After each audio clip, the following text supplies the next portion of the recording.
はい、よろしくお願いします。賃貸脇山です。今日も魚釣きの動画ですね。で、日本海の魚釣きで、これは島に行った時ですかね。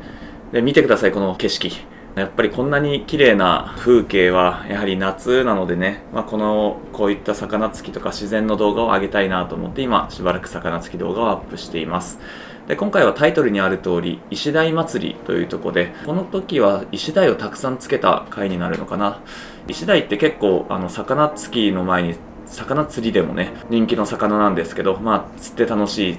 食べて美味しいというね高級扱いなんですけど、魚釣きでは一度つくことができると結構簡単に1個取れちゃう魚です。で、向こうから寄ってきたりもするのでね、いろいろと上から狙ったり寄せてついたりと、いろんなつき方が楽しめる魚となっております。ではこの後綺麗な海で魚をついていきますので、私のナレーションなしでね、水の中の風景と、魚をつくシーンをご覧ください。どうぞ。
はい、日本海魚つき石鯛祭り編以上になります。今回もね、ついた魚をその場で食べると、キャンプ場でみんなでね、その日のうちに楽しみながら食べるとめちゃくちゃ美味しく感じますし、今回みたいにたくさん魚がつけた時には家に持ち帰ってしっかりと調理器具が整った中で熟成した魚を食べるというのもまた違った楽しみ方がありまして、2度美味しい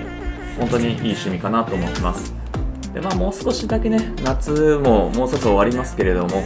魚つき動画をアップしていきます。本来は、DIY チャンネルだったり、あとはパソコン系のね動画も上げたりするんですけど、もうしばらく、夏の終わりまでは魚つき動画にお付き合いください。賃貸脇山です。チャンネル登録よろしくお願いします。